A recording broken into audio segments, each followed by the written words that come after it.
Aksi nekat pelanggaran lalu lintas kembali terjadi. Di flyover Jati Baru, Jakarta Pusat, pengendara memutar arah ketika melihat petugas di depan mereka. Meski sebagian pelanggar berhasil lolos, namun tak sedikit pengendara yang akhirnya terjaring. 3 pria lansia bahkan kedapatan berboncengan dalam satu motor dan tanpa mengenakan helm. Pada razia kali ini, petugas berhasil menindak puluhan pelanggar yang rata-rata didominasi pengendara motor.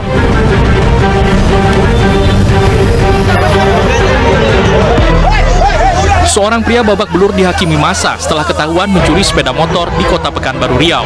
Satu pelaku lainnya berhasil kabur dan masih dalam pengejaran polisi. Sebelumnya sempat terjadi kejar-kejaran antara warga dan pelaku, di mana pelaku yang berinisial AS berusaha melarikan diri setelah mencuri sepeda motor. Namun pelaku AS berhasil ditangkap dan dihakimi warga.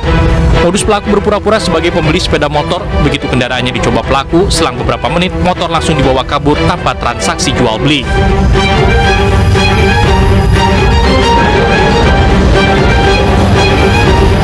Para pencari kerja membludak di hari pertama pembukaan Job Fair 2022 yang digelar Suku Dinas Ketenagakerjaan Transmigrasi dan Energi di Pusat Perbelanjaan Tamrin City, Jakarta Pusat. Para pencari kerja datang sejak pagi untuk berburu lowongan pekerjaan.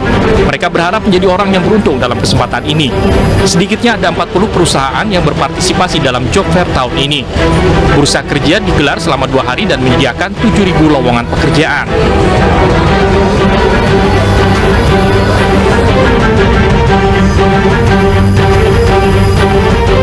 Proses pelepasan cincin di jari anak berusia 8 tahun yang telah membengkak berjalan dramatis.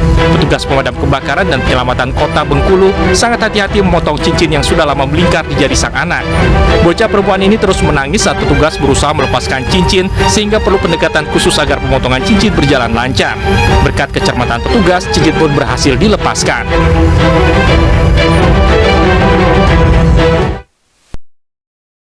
Kita ke informasi lainnya pemirsa, 2 kelompok remaja terlibat tawuran di alun-alun kota Kuala Tungkal, Jambi. Konflik terjadi hanya karena saling ejek usai balapan liar.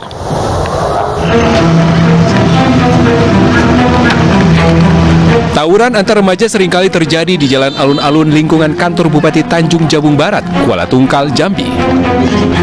Puluhan remaja saling baku hantam dan memukul menggunakan kayu, serta saling tendang antar satu dan lainnya. Persoalan yang melatar belakangi hanya karena saling ejek usai balapan liar yang sering mereka lakukan menjelang tengah malam. Aksi perkelahian antar remaja tersebut sangat mengganggu warga sekitar.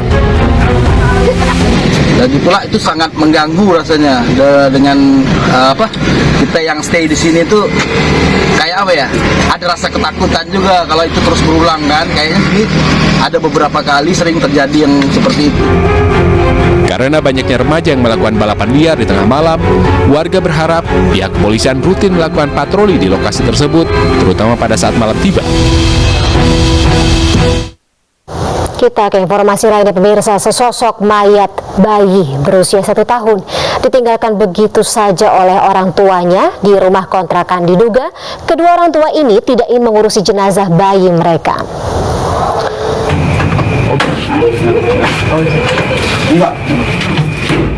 Warga di Jalan Masjid Al-Islah, Susukan, Ciracas, Jakarta Timur terpaksa membongkar gembok sebuah rumah kontrakan lantaran mencium bau tak sedap di dalamnya. Warga pun terkejut begitu mengetahui ada sesosok mayat bayi laki-laki berusia 1 tahun ditinggalkan begitu saja oleh orang tuanya dan menutupnya dengan kain. Diduga bayi ini telah meninggal dunia 3 hari lalu. Ketua RT sempat mengatakan korban tinggal bersama kedua orang tuanya yang baru menempati kontrakan selama 2 bulan. Ya, sebenarnya sama orang tua yang tinggal. Tapi saat kejadian, Pak, sakitnya ini yang kita nggak jelas apa sakit apa gitu. Karena tahunya setelah tercium bau itulah yang kita baru tahu bahwa ada kematian di situ. Orang tua si bayi sendiri? Orang tua si bayi ini juga kita belum kenal karena mereka sama sekali ketika masuk ke kontrakan tersebut hanya janji saja akan memberikan identitas KTP atau foto KTP, tapi begitu 2-3 minggu kemudian mereka itu tidak sama sekali memberikan KTP. Pemilik kontrakan menyatakan kedua orang tua korban tidak pernah bersosialisasi dengan warga dan tidak pernah memberikan KTP sejak mengontrak, sehingga tidak diketahui apakah kedua orang tua korban sudah menikah atau belum. Sementara itu pemirsa, sebuah mobil ludes terbakar di Jalan Demang Lebar Daun, Ilir Barat 1, Palembang. Beruntung semua penumpang satu keluarga ini berhasil selamat, tapi kerugian ditaksir mencapai ratusan juta rupiah.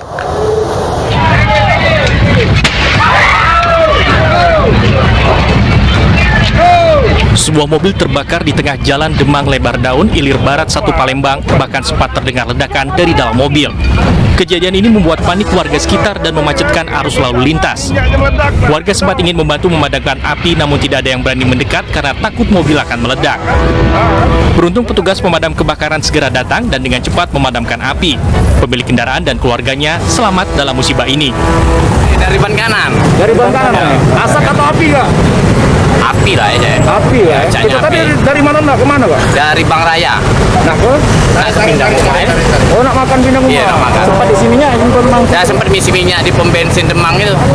Belum ada kendala itu. Kan dari rumah kan bensin ini kan hampir habis kan. Ya. Isi full tank di Demang Lebar Daun itu. Nah, udah nyampe sini kan. Kapok caban suarupan pecah lah. Sudah tahu lama api lari dulu penting nggak? Seluruh badan mobil hangus terbakar dan tidak ada bagian yang tersisa. Untuk menghindari kemacetan, bangkai kendaraan langsung dievakuasi menggunakan kendaraan derek milik Dishub Kota Palembang. Sementara itu pemirsa, petugas kepolisian berhasil mengamankan narkotika jenis hasis dalam bentuk permen dan coklat di Ubud, Bali. Barang haram ini diamankan polisi melalui jasa ekspedisi yang dikirimkan dari luar negeri dan hendak diedarkan untuk wisatawan di Ubud.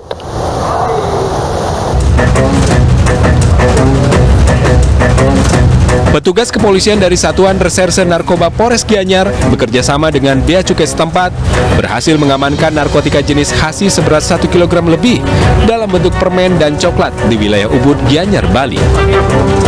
Petugas menyebut barang haram ini dikirimkan dari Amerika Serikat dengan tujuan Ubud, Gianyar, Bali melalui salah satu jasa ekspedisi. Namun sampai saat ini, polisi masih melakukan pendalaman terkait pemilik atau tujuan penerima paket narkotika tersebut, dikarenakan alamat dan penerima paket ternyata fiktif. Untuk menghindari penyalahgunaan, barang bukti narkotika tersebut dimusnahkan oleh petugas. Mengamankan paket yang tanpa nama yang jelas. Kita amankan, kita bongkar, masyarakat bahwa banyaknya seringnya terjadi peredaran hasis. Dan sampai saat ini seseorang yang mengambil terkait dengan alamat nama yang fiktif belum bisa kita temukan, dan kita juga koordinasi dengan teman-teman imigrasi berkaitan dengan nama yang tertera di situ, dan sampai saat ini itu fiktif. Menurut pihak kepolisian, narkotika jenis hasis dalam bentuk permen dan coklat tersebut hendak diedarkan kepada wisatawan yang tengah berlibur di Ubud, Bali.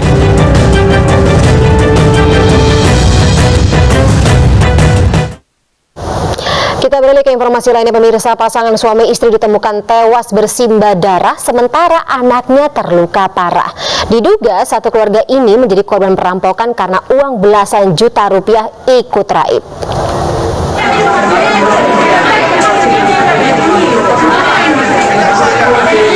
Seorang remaja yang terluka parah dan kritis ini harus dirujuk ke Rumah Sakit Bayangkara Mamuju, Sulawesi Barat. Ia merupakan korban dugaan perampokan yang menewaskan orang tuanya di Kabupaten Mamasa. Namun polisi pun enggan berspekulasi terkait kasus tewasnya pasangan suami istri yang membuat anak korban kritis. Masih kita mendalami. Juga belum bisa memastikan apakah ini murni pembunuhan atau perampokan menyebabkan mati. Kita harus dalami dulu, dan yang sudah jelas ada 2 korban meninggal dunia, suami istri.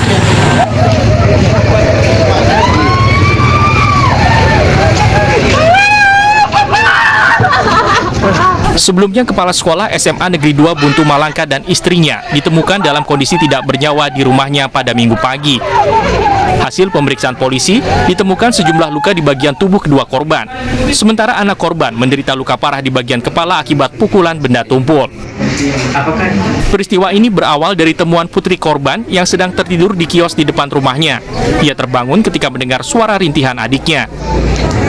Saat masuk ke dalam rumah, ia menemukan kedua orang tuanya tewas bersimbah darah, sementara adiknya terluka parah. Selain itu didapatkan juga uang belasan juta rupiah raib. Kita beralih pemirsa ke kasus atau dugaan kasus penyelewengan dana, di mana penyelewengan dana atau donasi pengurus dan juga mantan pengurus Yayasan Aksi Cepat Tanggap atau ACT ini bertambah.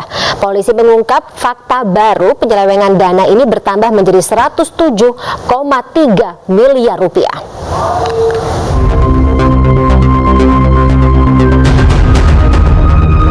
Direktorat Tindak Pidana Ekonomi Khusus Bareskrim Polri kembali mengungkap fakta baru kasus penyelewengan dana Aksi Cepat Tanggap. Hasil audit terbaru menemukan ada penyelewengan dana sebesar 107,3 miliar rupiah dana sosial perusahaan atau Corporate Social Responsibility dari perusahaan Boeing untuk keluarga korban kecelakaan Lion Air JT610. Sebelumnya, polisi menyatakan bahwa dana Boeing yang disalahgunakan adalah sebesar 68 miliar.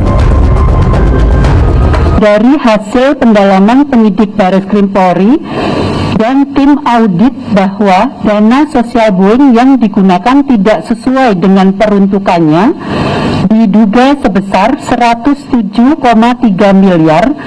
Kemudian didapati fakta juga bahwa ternyata dana sosial Boeing yang digunakan untuk pembangunan sarana sosial sesuai dengan proposal ahli waris berdasarkan hasil audit diduga hanya sebesar 30,8 miliar rupiah. Polisi telah menetapkan 4 tersangka dugaan penggelapan dana donasi ACT, diantaranya Presiden ACT Ibnu Hajar, mantan Presiden ACT Ahyudin, Haryana Hermain selaku pembina ACT, serta Novariandi Imam Akbari selaku Ketua Dewan Pembina ACT. Keempatnya dijerat pasal tindak pidana pencucian uang dengan ancaman hukuman 20 tahun penjara.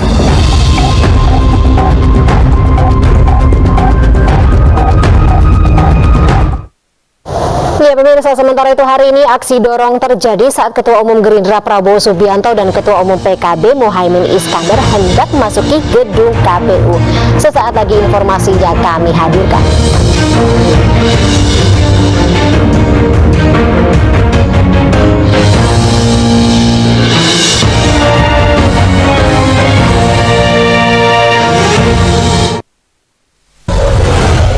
A new sensation of ice.